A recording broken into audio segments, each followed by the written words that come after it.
Good afternoon, everyone.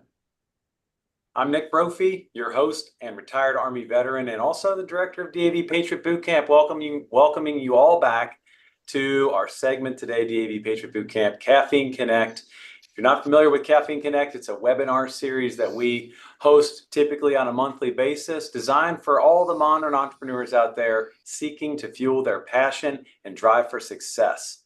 Just as a shot of caffeine boosts your energy, we hope this series aims to stimulate your entrepreneurial spirit with practical insights on key topics shaping the business landscape. So today we're going to offer up a great segment brought to you by Dan Manning, Chief Story Architect of Build the Story. Dan is an Air Force veteran, and he helps clients capture attention, deliver their message, create trust, and close deals with a technology that's over 100,000, I would say probably 1 million years old. Storytelling. Dan's journey from an Air Force fighter pilot to a speechwriter to a diplomat showcases the power of storytelling and unlocking opportunities. His system has crafted impactful stories for hundreds, and of course that impacts thousands down the line. So thank you for joining us today, as Dan is going to share his expertise in structuring your pitch story and how to bake the principles of influence into your story. Whether you're an entrepreneur or founder, coach or consultant, or an executive, connecting and communicating through the art of storytelling can help you secure very many wins. Dan has also been an excellent and committed mentor in DAV Patriot Boot Camp, and for that, we're very thankful as he's attended many of our Patriot Boot Camp cohorts, including our upcoming one here in October. So we're very grateful for his continued support for our veteran and spouse entrepreneurs. So as such, Dan's created this segment, How to Build a Compelling Story, whether you need to sell yourself, your idea, your business, your product, your services, et cetera, et cetera. You'll be able to let the story do all the selling for you. So with that, I'd really like to welcome Dan Manning to our program today. Dan, thank you for joining us today. Awesome. Thanks. That's you're really hyping me up. I prefer to keep expectations low. So, but thanks for that. So I love working with DAV. I love working with veterans and helping good people to do great things. And one of those things that we've done a lot of work together on is storytelling.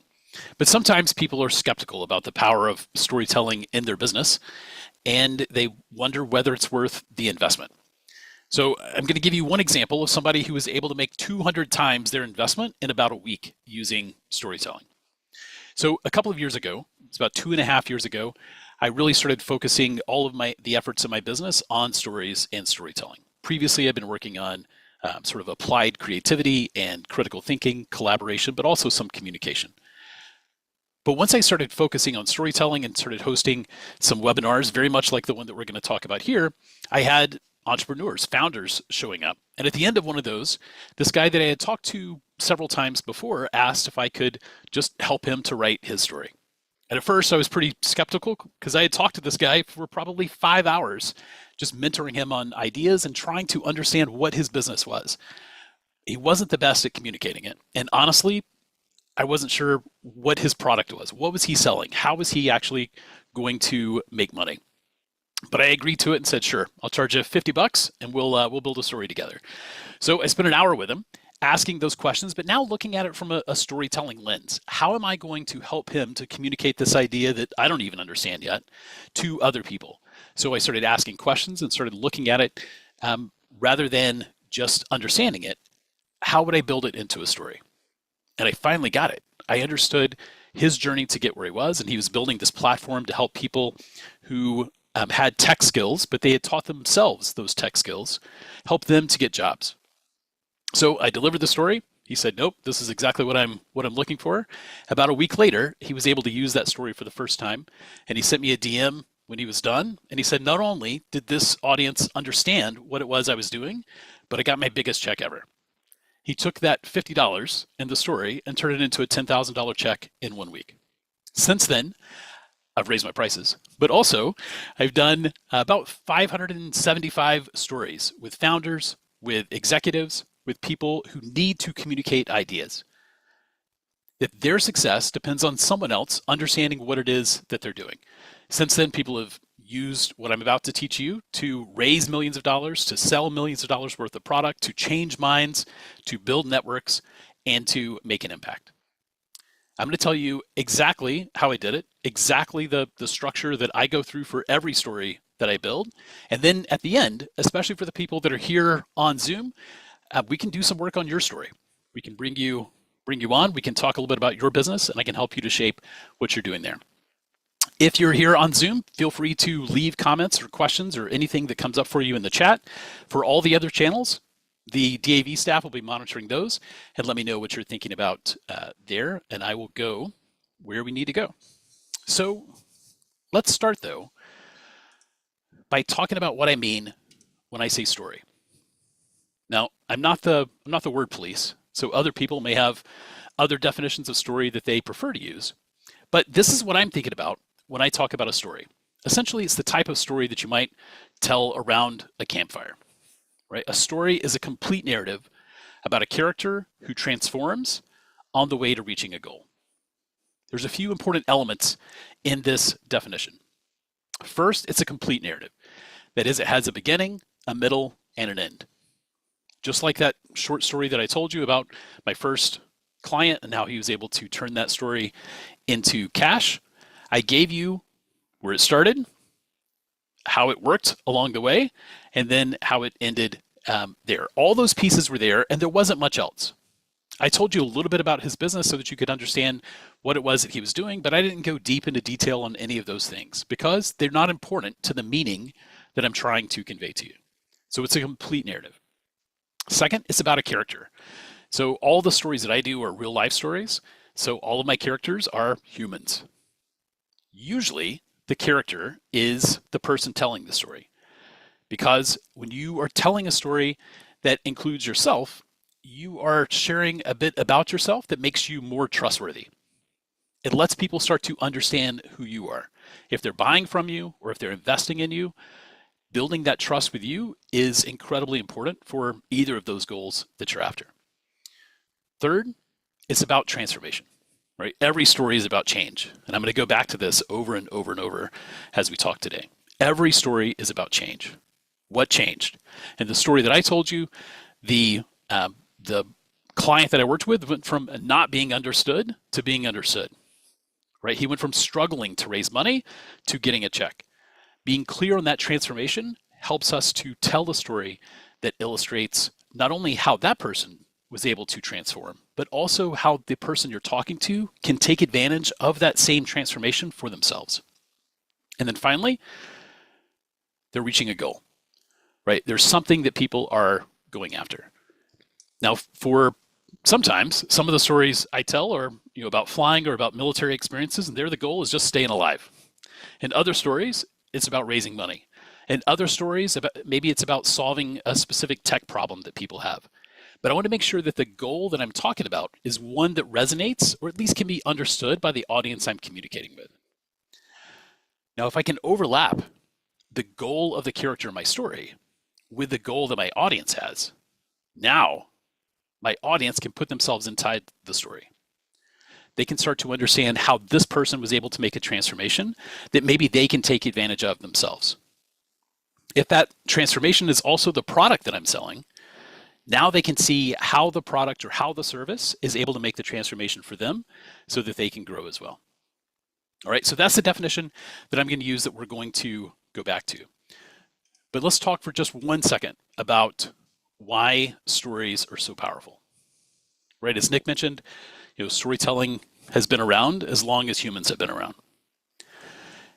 If you think about this, when you were born, if you had to learn everything that you need to know in order to survive on your own, there'd be a lot fewer of us out here, right? If you were born and you had to figure out what can I eat, where can I live, where can I sleep, what things are safe, where can I find water, it would be a pretty tough life, right? That's also one of the reasons that it takes a long time for humans to grow up. My son is 17, so I'll tell you when that process is over. But the way that humans move knowledge is through story. Looks like I might have paused there for a second. Are we still good? Yeah. Good. All right, the way that humans move knowledge is through story. So one person learned something, and now they communicate that to another person through story, right? Stories have been around for 100,000 years. We didn't even start writing them down until about 5,000 years ago, and we didn't have PowerPoint until about 40 years ago. So from way back in caveman days, one person would figure something out, they convey that information to another person, and that other person is interested because it's important to them. It's important to their life. We're going to tap into that same ancient wiring to communicate the stories that we need to tell now about ourselves and about our business. And it still works, right? It's part of what being a human is. But ultimately, your goal for every story is to move some idea from your mind and to put it in someone else's mind. It's this process of moving ideas that we're engaged in all the time, right? If you're an entrepreneur and you're selling a product or a service, you want to get the idea of your product or service into your customer's mind. If you're raising money, you need to get the idea of your business into your investor. If you're talking to a co-founder, if you're talking to your team, you're trying to get something from your brain into their brain. And stories are the way that humans have done this for a long, long time. When you can become effective at telling stories, you become effective at moving ideas. Stories allow others to learn from our experience without having to suffer our pain. Right? It's incredibly powerful. No other creature on the planet can do this. Every other creature has to learn on their own. But because of stories, we're able to learn from others and continue to grow. But not only do stories move ideas, but once that idea moves, it lasts. Right? Facts fade, stories stick. Typically, if you think about the way that most people convey information, especially in a sales presentation or in a pitch, it's this deluge of facts. You tell the audience one fact, you follow it up with another fact and another fact. But the way humans receive facts is different from the way that we receive stories. Humans receive facts one at a time. We take that fact, we ask first, like, does this matter to me? If it does matter to me, then maybe I wonder, like, how accurate is it? What could be some other explanations for this fact? What are the implications of this fact? But the speaker doesn't stop talking, right? They've delivered another fact, and then another fact, and another fact, but you're still thinking about that first one. Stories work differently. When I deliver a story, you suspend your judgment. You wait until the end of the story to decide whether, one, did that story make sense? Do I understand why the person is telling me this? What's the meaning of that story? By having your audience delay their judgment, you're able to give them essentially the full story. You're able to tell them why this product matters, why this service matters, what you can do for them, and they hold on until the end to make that assessment. But not only that, because of the way that stories work in our minds, and we visualize ourselves inside that story, now that memory gets embedded in our brains. All of us have stories that we remember that maybe when we were growing up that our parents or grandparents told us. We have stories that we tell others. Those stories are vivid in our minds, and every time that we tell them, we can relive a piece of that experience. You can do the same thing when you communicate your stories to people. They remember what it is you're talking about, and they remember you. And they remember your product. And ideally, they remember your product or your service at the time that they need it the most, because you told them a story about how that helps to relieve a pain that they have. Here's the good news. Stories, good stories, are really 50% structure. A lot of times people think about the art of storytelling, and there is some art. But if you can do nothing except structure your story in the way that I'm about to tell you, you're going to be a better storyteller, like instantly. The key is knowing the structure. And the structure starts with change. Every story is a story of change. It's a story of transformation. So when you start thinking about the story that you need to communicate for your business, the first question is, what changed? Not what happened, but what changed. What changed in you to understand that this is the solution that you need? Or how has a previous customer used your product, used your service, and your product or service created a change for them. Focus on the change. Once you understand the change, now you can start thinking about the rest of the story that you need to build around that. But if you don't have a moment of change, if you don't have the change that happened, you're not going to have a story. So don't write it yet. Save your time. Figure out the change and then start working on the rest of the story. Now, every story that I build, and it's like 575 for the past 2.5 years now, it follows this structure. Nobody ever comes back to me saying, hey, all your stories are all the same, because people don't see the structure. They just know that the story shows up in a way that they can understand, that they can internalize, that they can comprehend, and they get the point that I'm trying to make.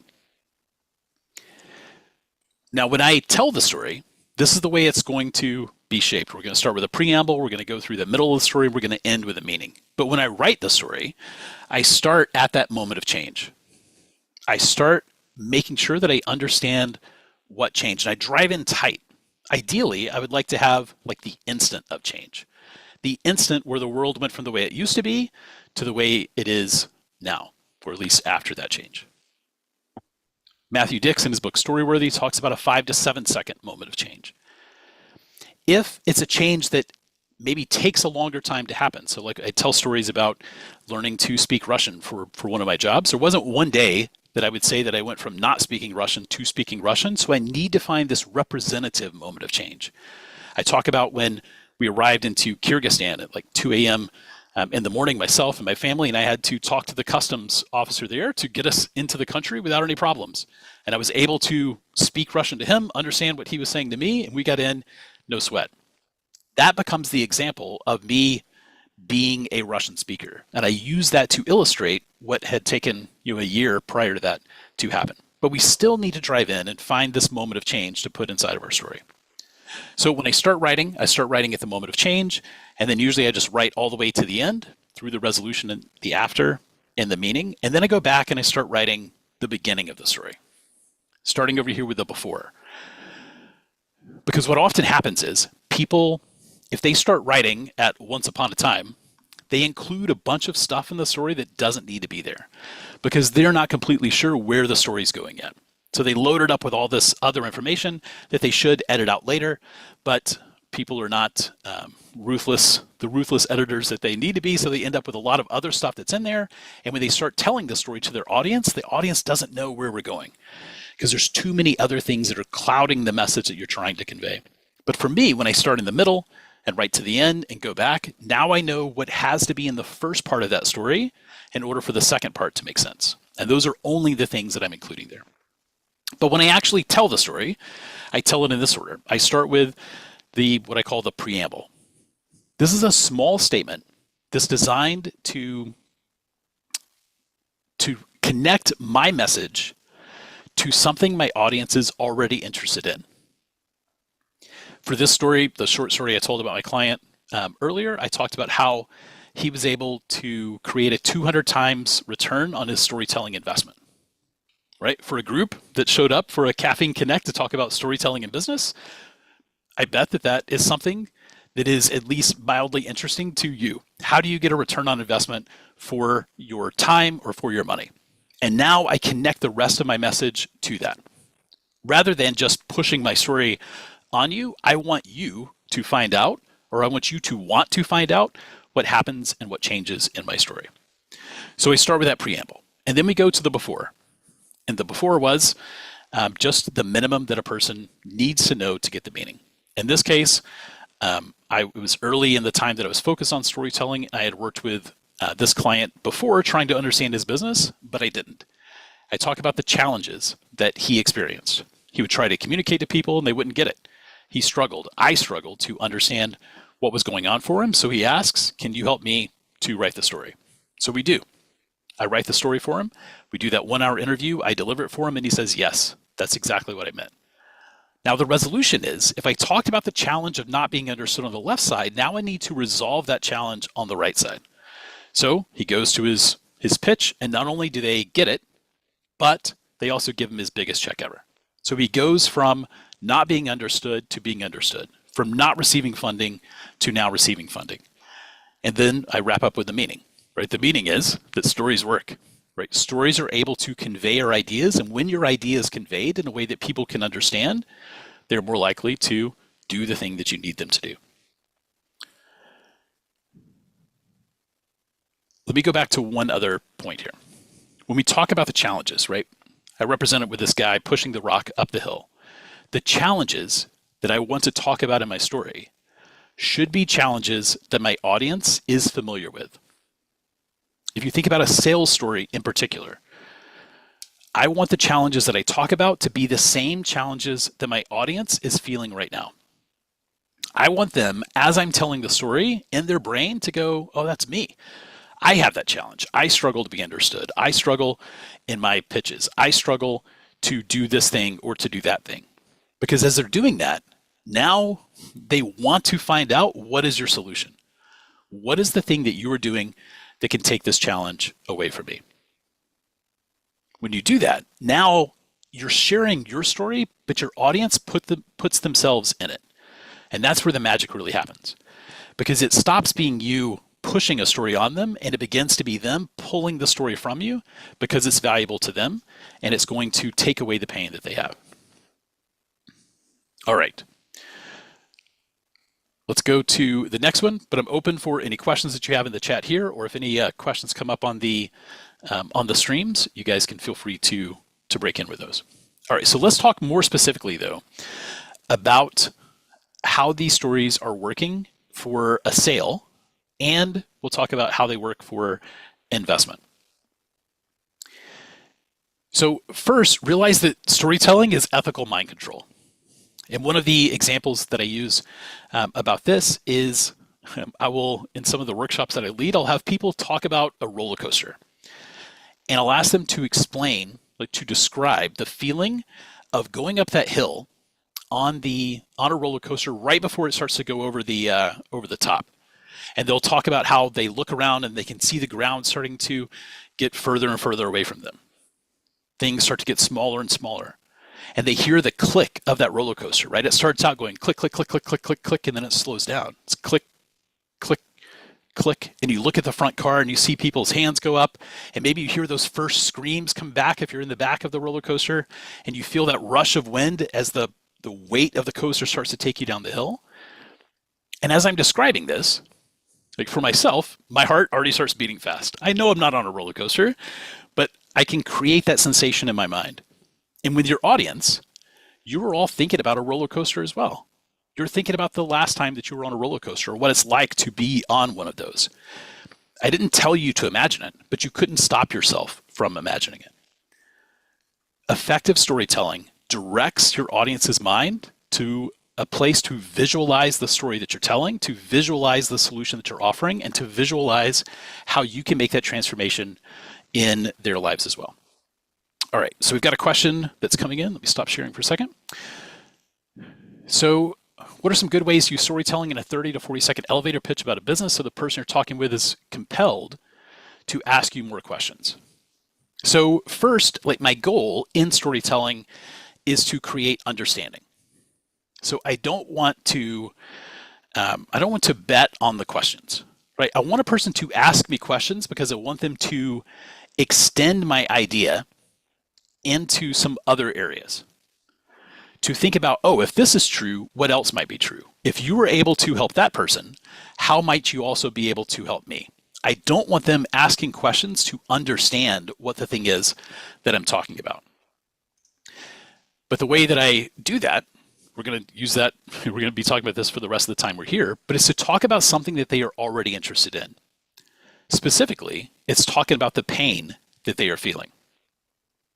So Brad, I'm going to talk about this and let's go back. If I don't answer it, then I am 100% willing to do a reattack and to make sure that I'm clear on that point. All right, so let's talk though for a second about pain. I don't know if any of you have had the experience of going to a vending machine and you put in your money in the vending machine. Maybe it's the late afternoon and you're looking for something that's going to be a little pick-me-up, maybe a bag of chips, and you see that bag of chips start to roll on the little spring there, and they're all positioned. You put in your money and they move toward the front, and now your bag of chips moves to the front, but it waits. It pauses. It gets stuck right there and doesn't actually fall out.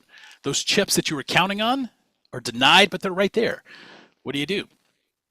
Well, most people will start hitting the machine. Maybe they shake it a little bit, but it creates a little bit of anger. There's people every year that end up shaking the machine so much that it falls over on them and they're seriously injured because you were counting on something and it got taken away. But the next person that shows up, they put in the money and now they get 2 bags of chips. Right? They're happy, but they're not as happy as the previous person was angry. Right? This is the core of prospect theory. So Daniel Kahneman won the Nobel Prize in 2002 for prospect theory. And one of the key findings of prospect theory is that losses hurt more than gains feel good. There's more pain in losing than there is pleasure in winning. And his findings were robust across different cultures and different environments, different people. I continue in live workshops that I do some different questions and simulations, and the same thing is happening in us today. That because losses hurt more than gains feel good, we will go to greater lengths, we will take bigger risks, we will spend more money to stop losing than to start winning. But here's the problem. Founders, entrepreneurs don't enjoy thinking about the losses, right? We think about the gains. We think about how we can make the world better. We think about how we can improve lives. We think about how much better it would be if people just use the thing that I have created. Founders, entrepreneurs are solutions experts and we're problems experts. But the people that we're selling to are not. Our customers are experts in the pain that they feel. When I talk about the pain that they feel, now I can bring them into the story and it's something that they're interested in because I'm sharing a piece of information that I used to make my life better or to make life better for another customer to relieve precisely the pain that they are feeling right now. And if I'm talking about their pain, they know that I get it. I understand what they're going through. I understand how this pain shows up in their lives. I understand what they've tried before, and if I understand their pain so well, maybe I also have a solution to it. By building the challenges into my story and making sure that those challenges reflect the pain that my audience is feeling, I earn the right to talk about my solution. Now, when I am working with clients and helping them to build their story, I'll ask them, what is the pain that your solution relieves? And usually they'll tell me, instead of the pain, they'll tell me the problem. But here's the difference, right? The problem is what needs to be fixed. The pain is why I want it to be fixed. A couple months ago, I had a toothache. It hurt. It was spreading into my sinuses. So I go to the dentist and hey, my tooth's hurting. They take a look and they say, well, you need a root canal. You need to go to this other place. They're going to put needles into the very sensitive part of your mouth. They're going to drill into your tooth. They're going to pull the nerve out. They're going to shove some other stuff in, and then you're going to pay us $1,000 to do it. 100%. Let's go. I didn't know or care why my tooth was hurting. I just wanted the pain to go away. It's the same thing for your customers. Your customers are less interested in the problem and more interested in the pain. People pay to stop pain, not to fix problems. So what you need to do as an entrepreneur communicating your idea is to understand what is the pain that the problem that you solve is causing for your customer. Every business is a business because one person pays another person to relieve their pain. When you're clear about the pain and you build that pain into the challenges part of your story, people start remembering their pain. And the next time that they are... let me turn the volume up a little bit here. So we got somebody that's off mute there. So the next time that they feel that pain... Oh, yeah, I'm on a webinar right now. I went and... There we go. I think we got him muted. Good. So So when you talk about their pain in the challenges part of your story, the next time that they feel that pain, they remember that story. And by remembering that story, they remember you and the solution that you were able to provide, right? It's a key, seems like maybe a nuanced point, but it unlocks so much, right? It unlocks so much for you and for your customer. So let's think about this for a second. If you were, let me share this real quick, right? If you were a umbrella salesperson and you were to talk about the pain that your customer would experience at the time that they need your umbrella, think about what you would say, right? What is the pain that an umbrella relieves? I'll give you just a second to think about it.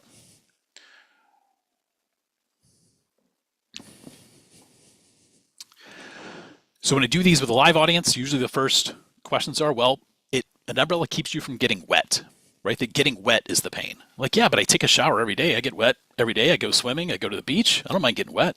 But it's not that I was getting wet. It's that I'm getting wet at a time that I don't want to be.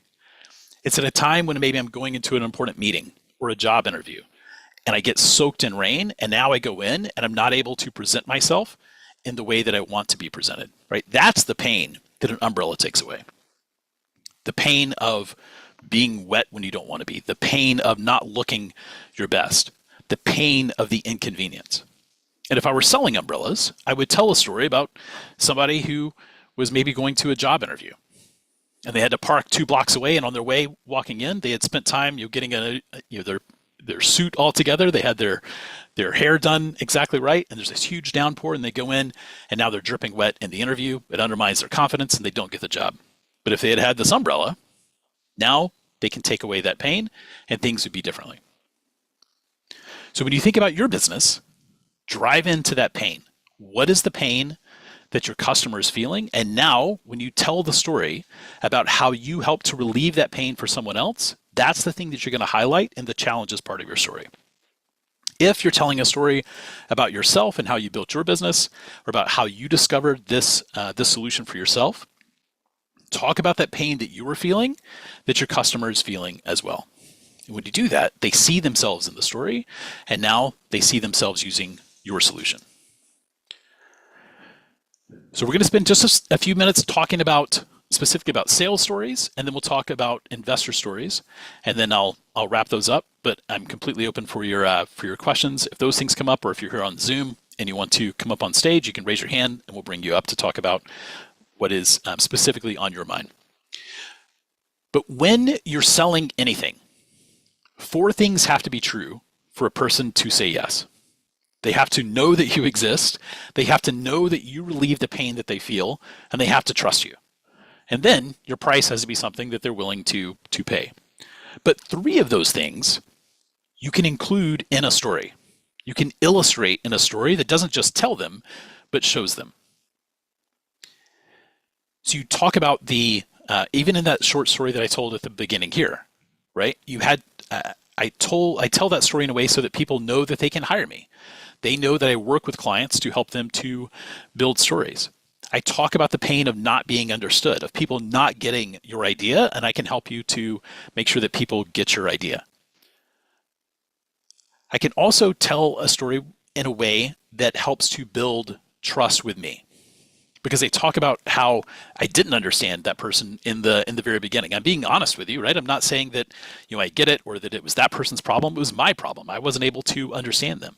I'm letting you know a little bit about what it's like to work with me and about the types of results that I get. I can build that trust in a very tight, very compact story so that you get those ideas about what I do, who I do it for, what are the results that I get, and now you can decide whether that price is acceptable for you or not. And your customers will do the same thing. But you've got to tell the story to put those together. This is essentially like the Mad Libs story of a sales story. Every sales story breaks down to essentially this framework, that a person like you felt the pain that you were feeling until they discovered my solution, then their pain went away, and now that solution can be yours.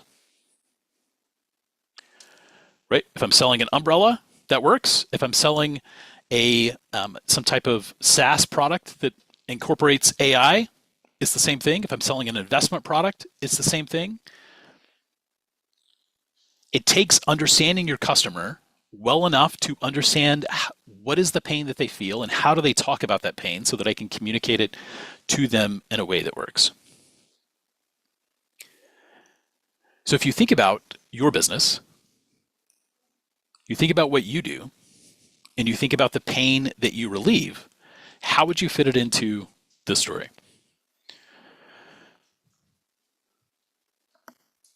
So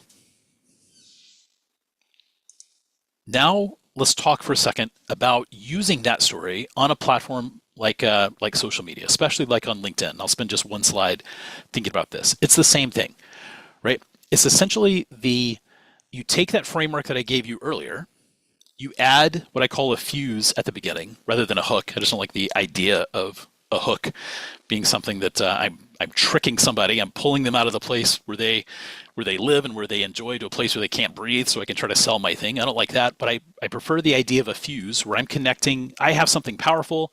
They have their attention. When we put those two things together, great things can happen.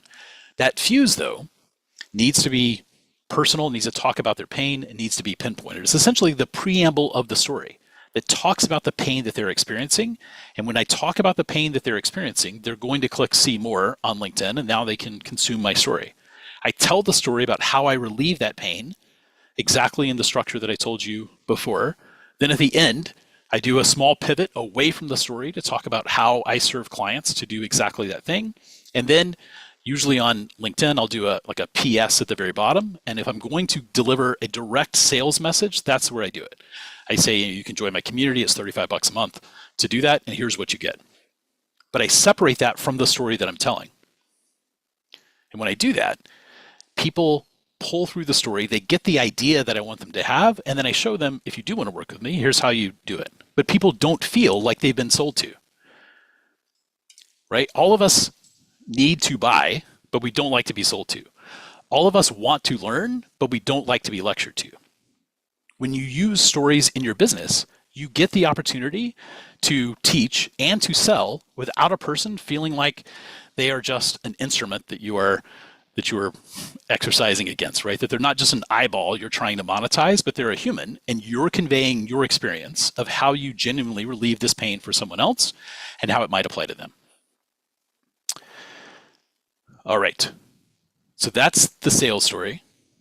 Let's check, are there any questions from any of the other platforms related to anything I've talked about so far? Nothing new at this time. Okay, awesome. All right, so let's talk for a second about your investment pitch in your story. So when we think about an investment pitch, we're going to do the same thing. What is the pain that an investor is feeling that you can relieve for them? Right? Essentially, it's the pain of an opportunity that they should have taken that they didn't, or an opportunity that they should not have taken that they did. Right? There's this mismatch between, or this uncertainty about what the future will hold. Right? And that's where you make money on an investment anyway, because there's some uncertainty and you're willing to take a bet. But they want to take smart bets. They want to make sure that they're betting on something, or do their due diligence to bet on something that is most likely to generate some return for them. When you think about the investor pitch, there's really 4 questions that an investor wants to have answered in that pitch. And every pitch, and there's tons of different frameworks that you can use to go through it, but all of them are essentially answering these 4 questions. The first one is, what is it? What are you building? What is your thing that you are producing?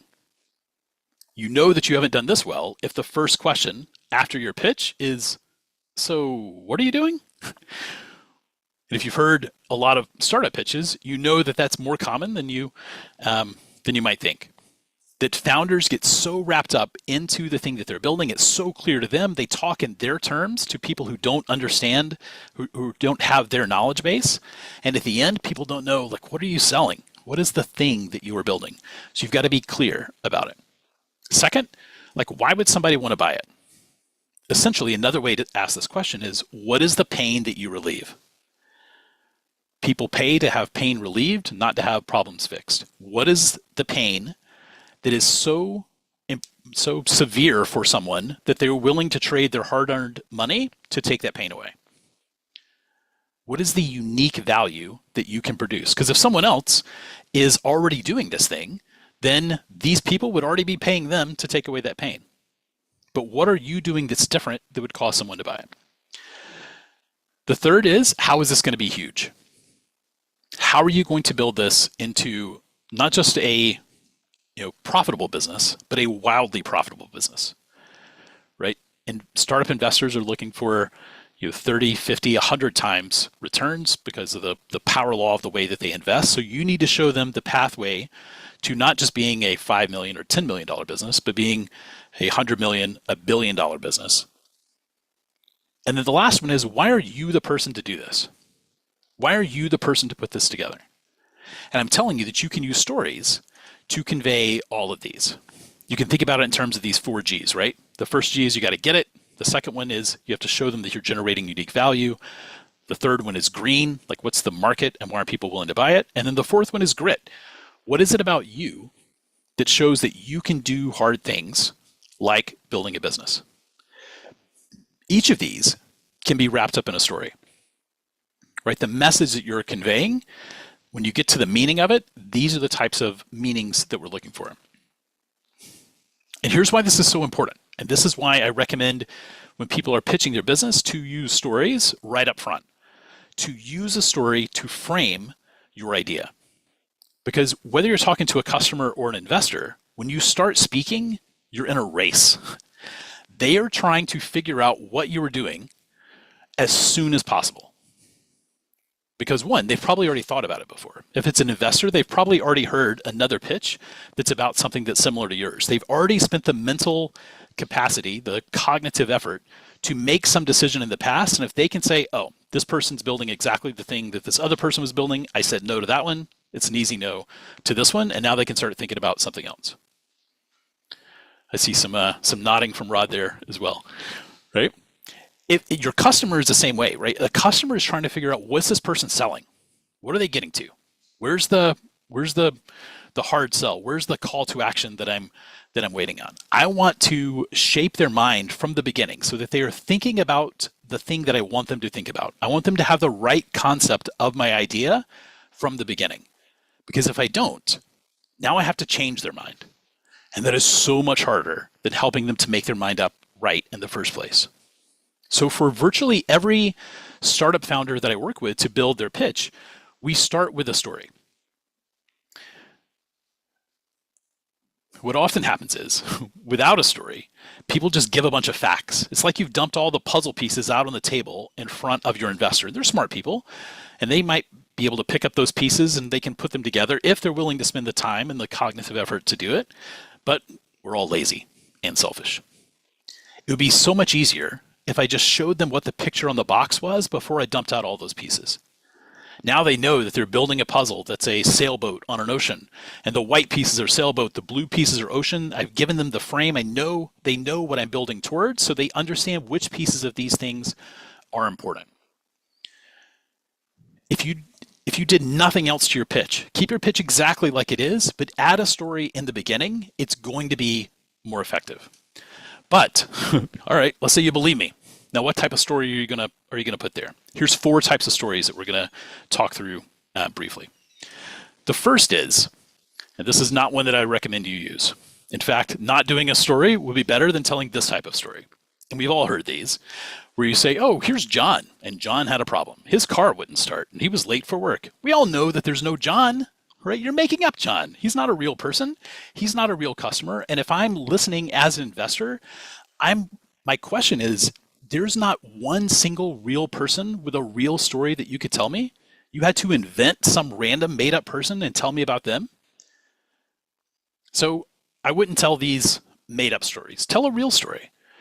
It's going to be so much more powerful. It's going to be so much more contextual. You're going to be able to answer any follow-up questions that come from it. If they ask you a question about John, you're making that up and it's going to be pretty obvious anyway. So I would avoid telling these. The next one is slightly better. but not much. So people will often start out their pitch story asking, have you ever struggled with blank? So have you ever struggled with where to travel on vacation? When you do that, you're giving up control of your audience's mind, because you're asking them some question. Usually people don't actually answer the question very clearly because they're not expecting a question to come to them, and maybe they haven't. Right? Maybe they have a house in the mountains and a house on the beach, and they know this is where we go there every time.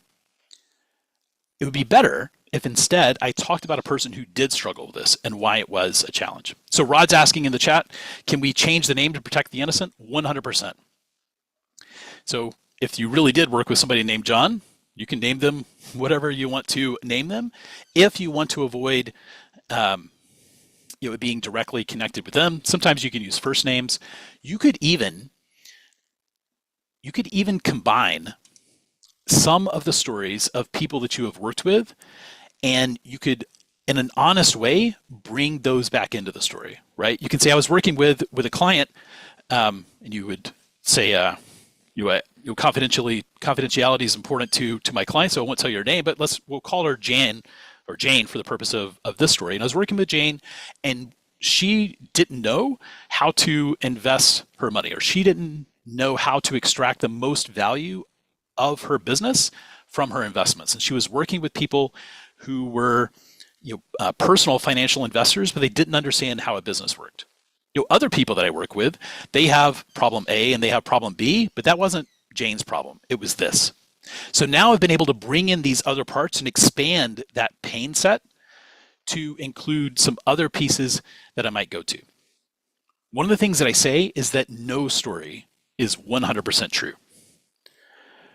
We'll collapse timelines. We will simulate dialogue. We will we'll take out maybe some parts that were important to our lives but not important to this story, but we're always doing that for the benefit of our audience. So no story is 100% true, but I need to make sure that my story is unflinchingly, unfailingly honest.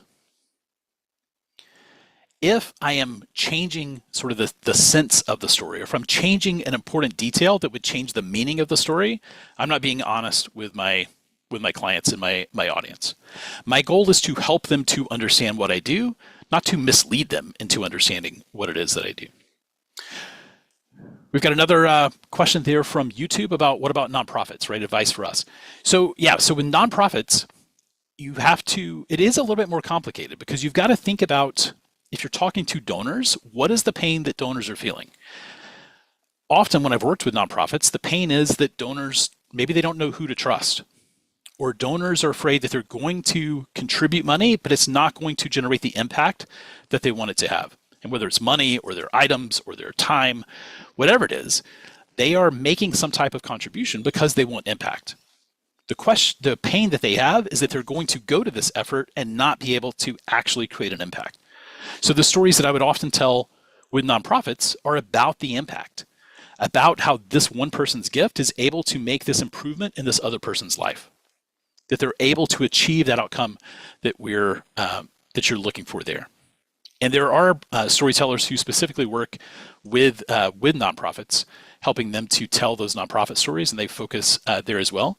And if you connect with me on LinkedIn, I'm glad to make an introduction for you there as well.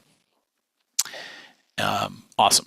So let's go back though to these for a second, right? So we talked about don't tell a story where you just make up a person. I would recommend not telling a have you ever type of story. Here's kind of the gold standard, is a story of real customer success, right? That story that I showed you before. This person had this pain. This person didn't know where they're going to travel on vacation. This person wasn't getting good investment advice, and they were afraid that they weren't getting good investment advice and that they weren't going to be able to live the life that they wanted to lead. Or this person, got soaking wet on their way to a job interview. And because they used my product, now that pain went away. These are powerful stories because you're talking about a real person who actually bought your thing. a real person who actually saw value and was willing to take a risk on you and your product and exchange their money for the pain relief that you offered. Now, you want to make sure that this customer that you talk about is one that reflects the customer that you're actually targeting. So you wouldn't want to tell a story about maybe one of your very first customers before you pivoted your business and now you do this other thing, because that doesn't exactly line up. It's not going to fit with the rest of your pitch story or the rest of your product story.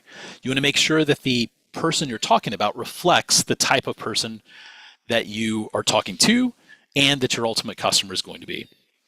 And if you need help with this, I have a list of like 10, I think it's maybe 12 questions that you can ask of your previous customers to help you to be able to collect what you need for this story and then build it back into the framework that I showed you. Or the last one is telling your founder story.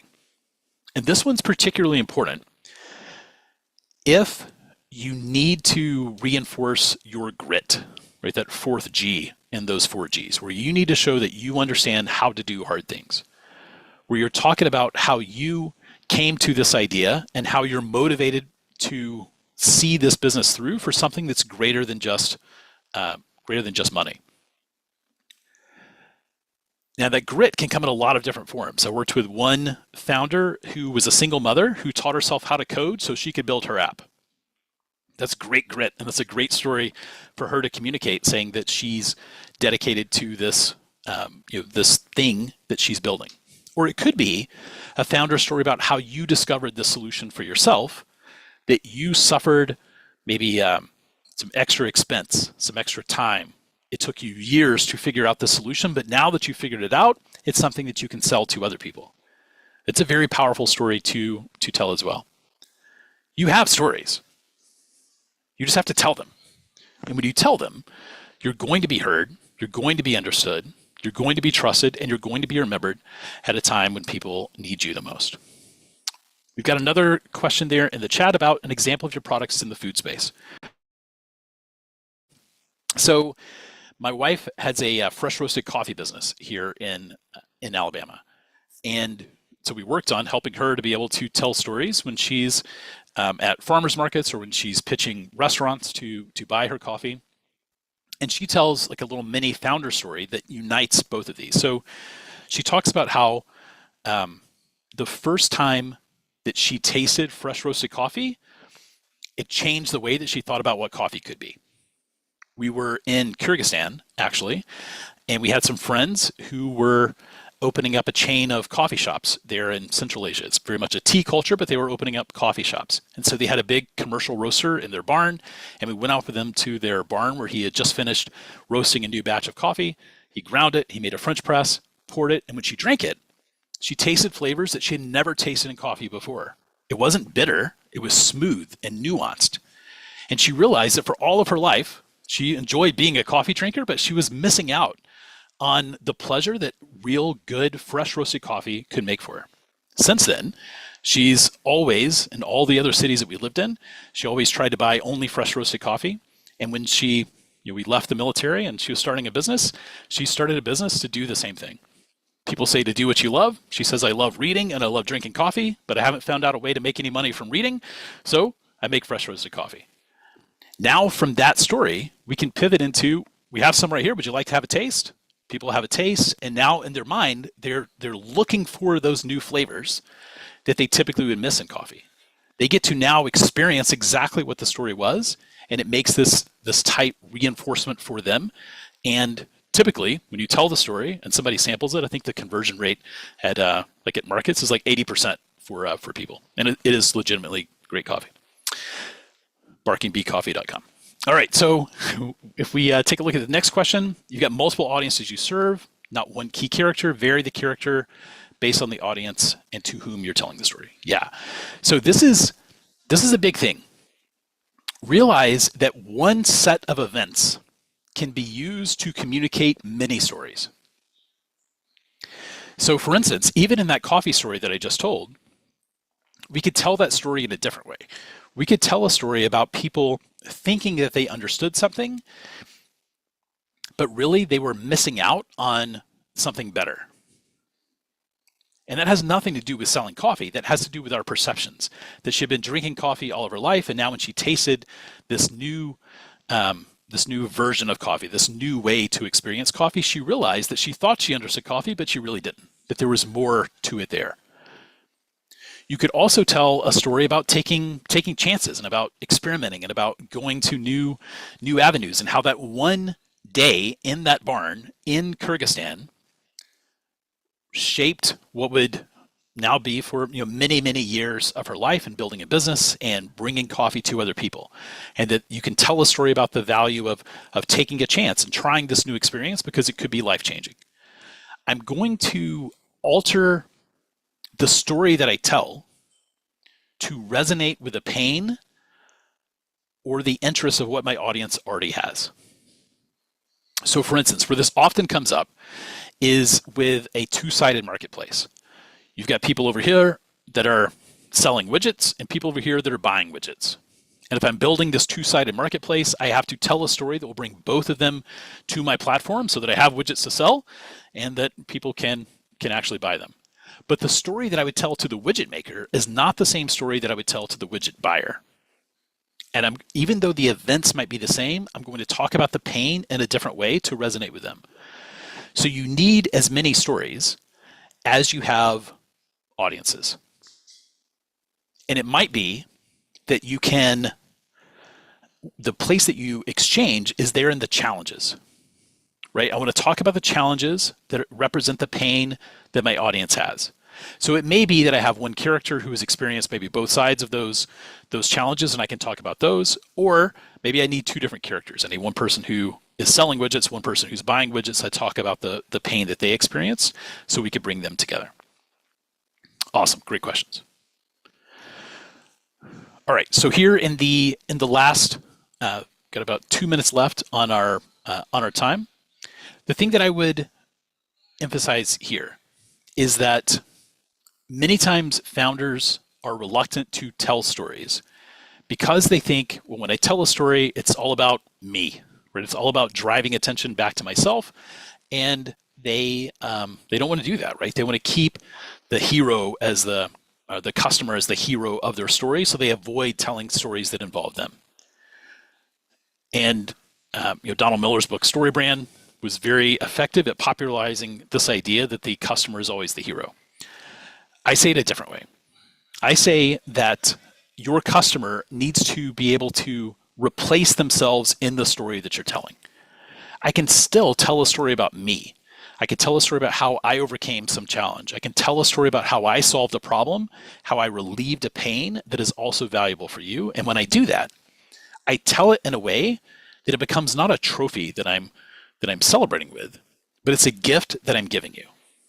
I'm giving you a gift of my experience and a gift of how you might be able to relieve the pain that you have as well. And when you do that, you're going to be heard, understood, trusted, and remembered.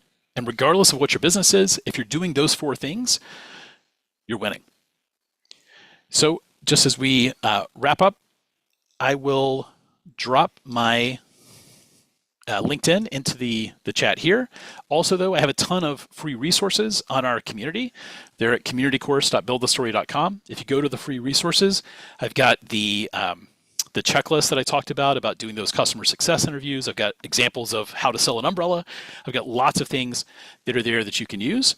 But you can also connect with me on LinkedIn, and I post several times a week information there about stories and about storytelling, about building businesses, and about how to communicate with your customers. And I'd love to see you there. So thanks so much, Nick, for the opportunity. I've enjoyed it. I'll turn it back over to you. Great. Well, thanks, Dan. Always happy to have you. I never get enough of this. I can hear it 3-4 times a week, and I'm always learning something new. And I hope everybody else out there did too. I do want to give a moment to see if anybody else has any questions they want to ask. And it looks like there are a couple plopping in the chat. Let's see. I see one from Peter.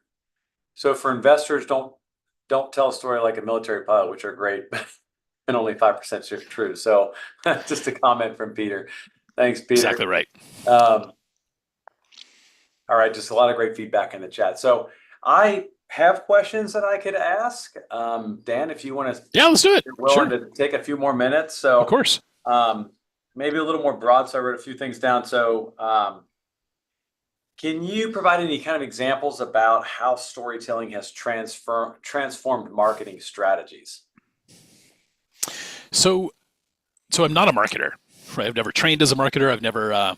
I didn't go to school to do that, but I have had to learn, how to market. That is, how to let people know what is the value that I can deliver, and sort of what I come to, from that approach is that I want to build fires, not funnels, right? Typically, if you think about digital marketing, and I spent a ton of money on ClickFunnels when I was building my other business and I was trying to put things together over there, that was completely wasted, right? Funnels are designed to get a ton of people in.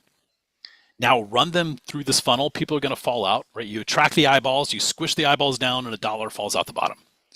But honestly, nobody wants to be in a funnel. And many of the people that I work with, they don't need 1 million customers. They need 10, especially if it's a service, a solopreneur service type business, you need 5, 10, 15 customers, every month that you bring in. People that trust you, people that are willing to work with you. So rather than building a funnel, and if you do build a funnel, you have to spend a lot of time making that funnel work, where you got to spend a lot of time with your email drip campaign, you're going back and you're doing all those things. Instead, I would rather build a fire. And I talk about that on LinkedIn. If I think about the idea of a campfire, if you're walking by a campfire and you see people sitting by the fire, you're kind of drawn to it. You want to have a seat and you're going to have a conversation, you're going to learn from those people, and you're going to grow. That's what I do for myself on LinkedIn. And what happens is people know me. They feel like they know me. When they get on a call with me, I'm exactly what they expect. They sit with me. We have a conversation. And when they have a problem that I can solve, I'm the person that they call. I don't have some complicated funnel. I'm not spamming them with email every week. I make myself open. They sit at my fire. Maybe they buy, maybe they don't, but they're going to leave with something valuable, and I'm going to have something valuable from them. And I just think it's a much easier way for many people, especially people who don't like selling, to be able to still build a great business, to be able to still sell their product, but focus on connection rather than just focusing on the wallet. Perfect. Great. Thank you. One last question, and then we'll go into some final announcements. That's all right. You talked a little bit about context clues, like there's a lot of context to stories, but how does this cultural context influence your effectiveness, and what are some ways that maybe you've seen that done, or some of your clients have really honed in on some of those things?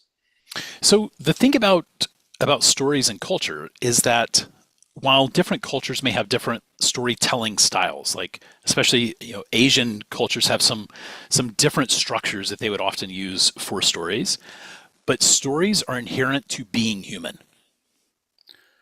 And if I'm communicating to humans, I can use stories to make it work. I did a curriculum for a nonprofit that works in Zambia, and it's a curriculum that's designed to help women micro entrepreneurs to be able to use creative thinking to build their business. And it's a story of them going through this several villages, and they learn these different lessons, which essentially are different creativity techniques, but it's all built together in one story. They've taught that now to hundreds of women in Zambia, and they're able to now build their businesses, and they're more successful because of that story. If me, a fighter pilot dude living in Alabama, can use a story to change lives of women micro entrepreneurs in Zambia, the stories that you're telling can connect with the people that you're talking to. Stories transcend culture because they're deeply connected with humanity. I also want to say I love in the comments, we got several people that are telling me about how it's changed the way that they talk to their clients, and that's incredibly satisfying. I really appreciate you telling me that, and I'm glad that it's worked for you. Awesome. Well, Dan, thanks again. We always appreciate your time. We know this is always a really fun segment for people to walk away with some truly tangible things that they can apply to, whether they're pitching, whether they're trying to get customers, whether they're trying to convince their family to give them some money, whatever the case may be. The story is really an important piece of that entrepreneurial journey, and we thank you for coming to Caffeine Connect. And I also want to thank everybody out there that's on social media or who joined us on Zoom.